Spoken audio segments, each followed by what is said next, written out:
கோபி பார்த்துட்டிங்கன்னா, தேவையில்லாம பார்த்தீங்கன்னா, செல்லிலும் எழில்கிட்டயும் பார்த்தீங்கன்னா, தனித்தனியா பேசி எல்லாரும் வீட்டுக்கு வர மாரி பண்ணிடுறாங்க. இதனால எல்லாருமே வந்து வீட்டுக்கு வராங்கன்ற விஷயத்த பார்த்தீங்கன்னா, ஈஸ்வர்கிட்ட சொல்ல ஈஸ்வரியுமே வந்து சந்தோஷப்படுறாங்க.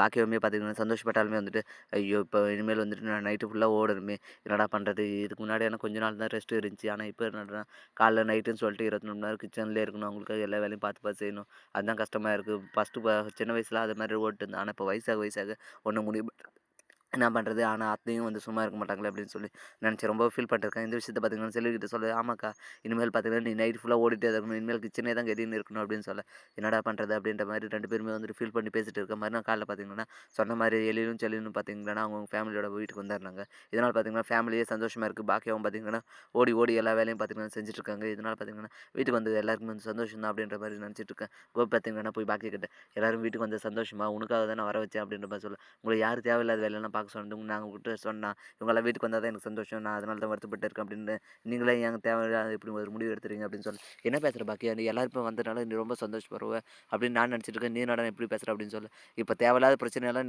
நீங்க பாட்டு எல்லாரையும் கூட்டு வந்து விட்டு கிளம்பி போயிருவீங்க. அதுக்கப்புறம் வர பிரச்சனைலாம் நான் தான் சமாளிக்கணும். இப்பயே பாருங்க உங்க அம்மா ஆரம்பிச்சுட்டுப்பாங்க அப்படின்னு சொல்ல, என்ன பிரச்சனை? போய் பாருங்க அப்படின்ற மாரி பாக்கியா சொல்ல, உடனே பார்த்தீங்கன்னா கோபி டைனிங் டேபிள் போக, இப்போ ஈஸ்வரி பார்த்தீங்கன்னா திருப்பி பழைய மாரி வேலைய ஆரம்பிச்சுட்டாங்க. எப்படா குழந்தை பெத்துக்க போறீங்க அப்படின்னு சொல்லிட்டு எழில கேட்க, ஏன் பாட்டி வந்த உடனே இது பண்றீங்க? நான் கொஞ்ச நாள் ஆகட்டும் அப்படின்ற மாரி சொன்னேன்ல. ஏன்டா நான் ஆல்ரெடி என்கிட்ட சத்தியம் பண்ணி குடுத்துருக்கீங்கள்ல.